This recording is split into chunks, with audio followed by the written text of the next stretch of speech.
Welcome back to another episode of Black Girl Confessions. This is the podcast where we say the cool white things out loud. So happy that you're here. I have already said in a previous episode that I feel like this year is going to be the best year yet. And I'm not too sure what it is because I'm not a huge fan of New Year's. I don't set new goals for myself. I just like to let go and let God and work as hard as I can. And then if something great happens, it happens. If it doesn't happen, it wasn't meant for me, because what's meant for me will never miss me.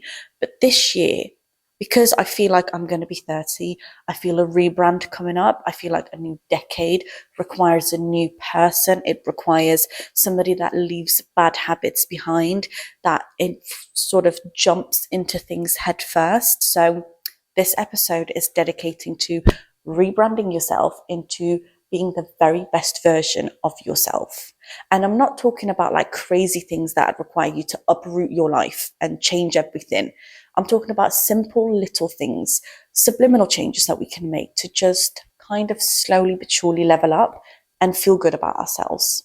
So let's get into it. So let's rebrand ourselves with intention, with integrity, with honesty, and with consistency. Let's make sure that 2026 is going to be the year of no fatigue, no burnout, no crash outs, no driving yourself insane because you set yourself unrealistic goals and you're feeling like you can't actually obtain them. They are unattainable. They're not achievable because there's not enough time in the year to become a multimillionaire immediately. We have to be realistic. We have to make small but manageable changes to become the person that we've always wanted to be, right? We want to rebrand into a person that we can sustain in the long run. We want to rebrand into a person that we want to be in the long run, somebody that you've always wanted to be. So let's make small, actionable changes and become that version of ourselves. We're not talking about changing the aesthetics. We're not talking about journaling. We're not talking about changing your hair color or your bedroom color.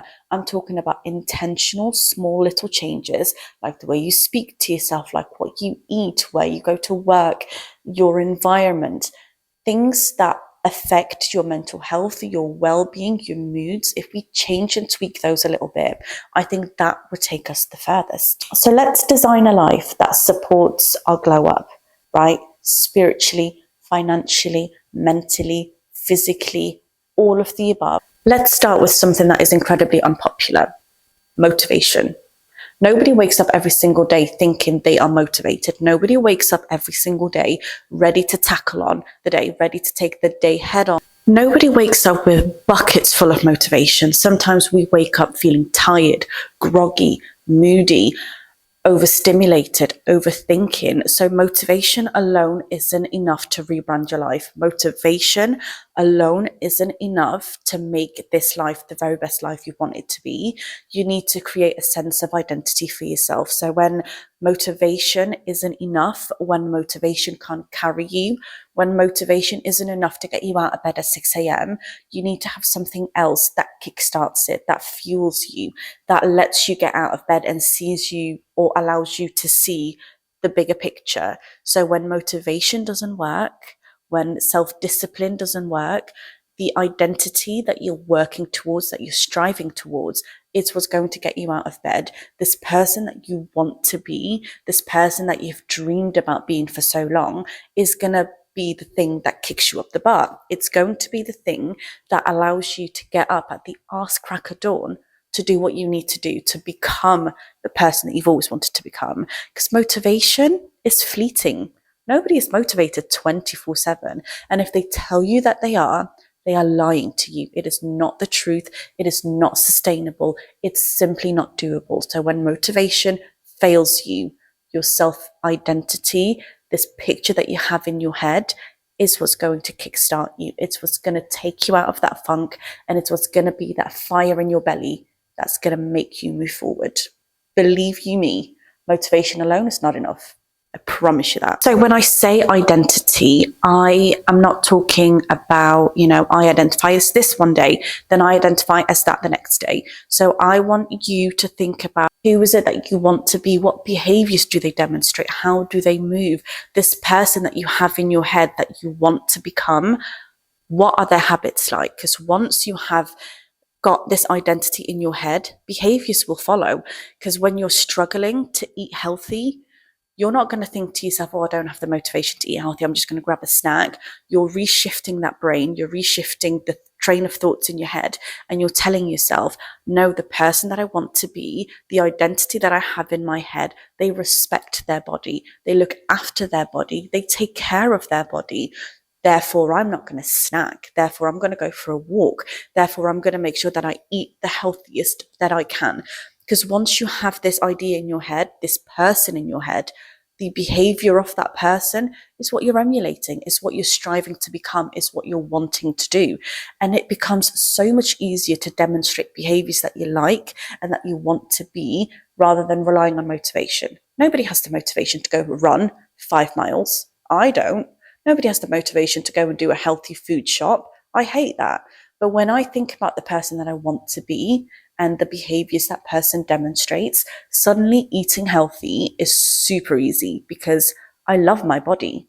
I respect my body. My body is a temple. I want it to be the cleanest, the healthiest, the most efficient one. So I'm going to eat great. I'm going to go for a walk. I'm going to run those 5 miles because why wouldn't I? The person I want to be and the person that I'm becoming does all of those things. So that's exactly what I'm going to do. You have to remember that your habits, they don't just change overnight. Your habits, they don't just come to you one day and then you're going to stick to them fully and wholeheartedly. That doesn't happen. What changes is your self-concept. What has changed is the way you view yourself. So suddenly when you're protecting your mental health, your mental peace, your mental well-being, you don't talk to yourself in a way where you say, I am working on my mental health. No, you respect your peace. You respect your boundaries. You respect other boundaries and other people's boundaries. Therefore, expect that same level of respect and courtesy to be given to you. So when you reframe that, when you have figured out this whole idea and notion of your own and your self-concept, the behaviors, they come so much quicker, because suddenly you're acting like this brand new person that you've always wanted to be. And what we need to remember is 2026 doesn't need to be the most reliable or the most consistent.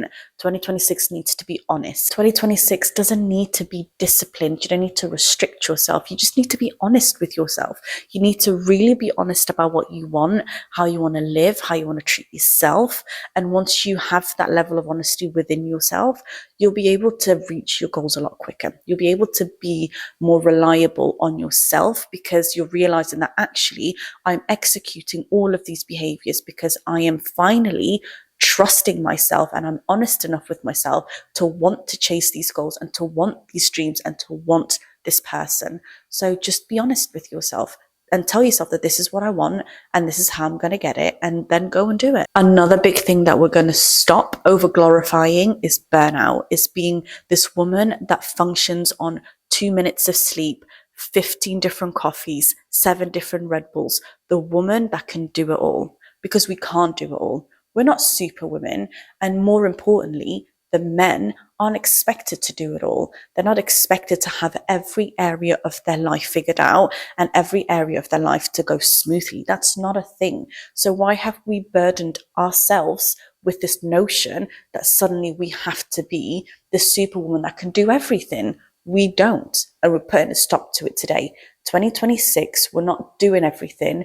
We're not over glorifying this over functioning. We're not over glorifying burnout. We're not over glorifying juggling 20 different things at the same time and sacrificing yourself, your health, your wealth, your sleep. We're not doing that. No more. You have to remember that mental health is not about productivity, it's about capacity, right? Because we can be as productive as we want to be. I can go to work, I can go be there for my family, be there for my friends, be there for all of my extracurricular activities, but feel completely numb and dead on the inside. So yes, I've been productive. Yes, I've been fantastic in every single area of my life. But what have I neglected and what have I sacrificed? My own mental health. I am burning out. There is nothing left of me. I feel deeply unwell. There is no space left in my head for anything else because I have given everything else to everyone else. So we need to take a beat. We need to take a step back and we need to think about ourselves. So in 2026, ask yourself, what drains me? What zaps the life out of me? What is no longer serving me? What is no longer giving me the purpose that it used to give me? What am I tolerating because I'm scared of changing? What is overstimulating me in the sense of I feel like I can't do nothing else because I have to focus on that? But I'm so heavy on what is no longer serving me, but I'm too scared to go and figure it out because I'm scared of change. Like, I'm heavy on figuring that out, because once you have found out what is no longer serving you and what is keeping you in this one stationary spot, what is keeping you from leveling up in life, once you know what that is, flip that switch. It doesn't serve you. You no longer want it, and get rid of it. Get rid of it. So what does that look like for us in 2026? It might mean saying no more often this year. It means putting yourself first. It means choosing less chaos and more stability. It means choosing peace over proving yourself, choosing boredom over absolute crazy chaos. It means choosing you over everyone else. And I think it's okay to be selfish. You really and truly have to be selfish to be functioning in this world. You can't give your all to everyone else and then neglect yourself, because what's the point? Because if you're neglecting yourself, you can't even give your all to someone else. You cannot give 100% to someone else if your own cup is empty and you're not functioning at 100%. So what's the point? And I think the scary part is that healing means having boundaries, and it's scary because it means you're going to have to piss people off. It means you're going to have to tell loved ones, no, I can't be there for you in this way because it takes away from me in this way. It means leaving relationships. It means potentially walking away from somebody that you love because you know that this relationship isn't working. It's not healthy. It's difficult because you have to enforce these boundaries that you don't want to enforce. And it's not going to be easy. It's not going to be pretty. It's not going to be nice. It's going to be difficult and painful, but it's worth it because at the end of the day, you get to be the person you've always wanted to be. Here's the truth, right? Here's the cold hard truth. If the life that you're currently living doesn't support the design of the life that you want to live, what's the point? How are you going to get to where you want to be if your current life doesn't support that? So what you need to do is you need to design your days. You need to design your days in a way that's productive to you, and productive in the sense of it's going to allow you to become the person that you want to become. So design your boundaries, design your days, design your routines. When I say design your days, make sure that you have rest days so you can rest and recuperate, have productivity days where you know you're going to get all of the work that you need to be done, and have boundaries in place that are going to allow people to not disrespect you and not have access to you in the way they used to have in the past. All of these things, when you combine them together, it'll help you catapult yourself into the person that you want to be. So ask yourself, does my current life support my healing, or does it sabotage it? Does it support the journey that I'm on, or is it actively working against all of my goals and my dreams and my ambitions? You need to identify the areas in your life that you feel like are actively working against you instead of helping you, and then amend those. I'm not saying completely overhaul your life. I'm not saying get rid of everybody in your life and say no to everything. I'm asking you to identify the areas in your life that are actively participating in, all of these bad habits that make you sleep in more, eat bad, keep bad company, keep bad relationships, bad workplaces. If you can identify those areas and you can get rid of them, you'll watch your life transform. Believe you me, you'll see such a difference immediately. At the end of the day, and this is the truth, right? We want to build a life that we don't need to escape from. We want to build a life for ourselves where we feel like every single day is the greatest day possible. It doesn't sound like a fairy tale. It is achievable. We can do it. It's out there. People really do live their best life. So what is holding you and me back from achieving that? What is holding you and me back from getting to that point? Nothing. Absolutely nothing. I'm not asking you to become somebody new. I'm not asking you to throw everything you know and love and want away. I'm asking you to remove what's not aligned with your visions and your goals. That's how you truly rebrand. Once you align yourself with what you want and how you're going to get there, watch the rebrand fall into place. Once you eliminate what no longer serves you, watch yourself become the greatest person. Watch yourself become the person you've always wanted to be. That is how we rebrand in 2026. I think a factor that is very often overlooked is your environment. Ask yourself these questions. Does my environment calm me down, or does it add to the chaos? Do my friendships truly reflect who I want to be? Do my friendships reflect the person that I want to be, the life that I want to live? Do they live the lives that I want to live? Because so much so of our friendship circle is who you are. You are who you associate yourself with. So if you associate yourself with people who are bums, you're a bum. If you associate yourself with people that are actively working out, are, always out on walks or hikes, or are, actively working on themselves on different businesses, are, always busy with stuff and are incredibly productive, watch yourself be the exact same person, because you feed off that energy. And with the digital age that we are in, are you consuming social media content that drains you, that makes you feel worthless, or that just zaps the life out of you? Or are you taking in content that empowers you, that makes you want to move your body, that makes you want to eat better, that makes you want to completely uphold your life and make it the best life possible? It's just about your mindset, and it's just about what you allow to consume in your life, and what you allow to be in your inner circle, and what you allow to be in your private space, your home. Is it comfortable? Is it cozy? Does it allow and support growth? Or is it a dump and messy and stinky, and it makes you feel like you're in a rut? Your workplace, does it mentally stimulate you? Does it make you feel like you want to work harder? Or does it zap the life out of you because you hate your co-workers? Like, all of these things contribute to where you are in life and how you view yourself, and they actively add to your self-concept. So if you change your environment, you'll change the way you feel, you'll change the way you live, you'll change the way you want to go about your everyday life, and eventually you'll see yourself be the person that you wanted to be. And lastly, let's talk about appearance without shame, right? Because I'm not talking about when we're rebranding, you need a new nose, new boobs, new arse, new thighs. I'm talking about, how do you speak about yourself? Are you soft-spoken when it comes to talking about yourself? Do you respect your body? Do you respect your environment? Do you treat yourself kindly? If all of that's a no, then you need to think twice about how you speak about yourself, because the words you utter, the words you speak, become your reality. It's about understanding your body. It's about understanding how health works. It's about understanding energy. It's about being grounded. So dress yourself in a way that you love, wear the makeup that you love, wear the clothes that you love, eat the foods that make you feel good, speak about yourself in like a lovingly soft way, speak about yourself in a way that's great. So you are fantastic, you are beautiful, you are great, you are going to achieve all of your dreams, instead of talking about yourself in a way that's super negative, like, I need to lose weight, my teeth need to be straighter, my boobs need to be bigger, my nose needs to be smaller, my ass needs to be fatter,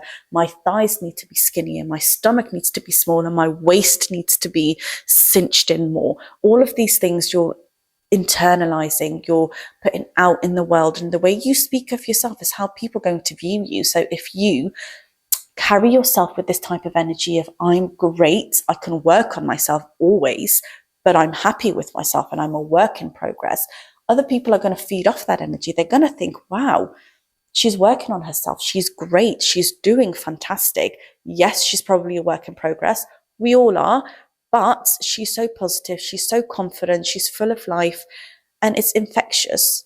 So that's really how you rebrand yourself. If you rewire the way you think, the way you speak, the way you act about yourself, it'll rewire everybody else's way of thinking about you as well. So change truly starts within yourself, and how you feel and how you speak. It doesn't start with a new nose, new teeth, new tits, new arse. No, it starts with your brain and the power of the tongue. And that is how I feel like you would rebrand yourself into being the most functioning, the best, powerful, incredible girly you can be. And I feel like a rebrand is just becoming the person you've always wanted to be, not becoming a brand new person because you saw it trending on Twitter or Instagram or TikTok. It's being who you've always wanted to be and aligning yourself with those values. And it has to align with who you are truly on the inside. And if this has resonated with you, I love that. Let me know how you think or what you thought of the episode down below in the comments. I'm on TikTok, I'm on Instagram, I'm on YouTube and on Spotify. You can email me all of your confessions on blackoutconfessions.com and at hello@blackoutconfessions.com.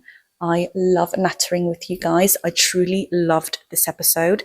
Let's make 2026 the best year yet. Let's make it intentional. Let's make it functional. When I say functional, let's just not burn ourselves out and drive ourselves crazy with 100 different goals. Let's have fun with it. Let's have fun with it. I will see you fuckers next Monday. Bye.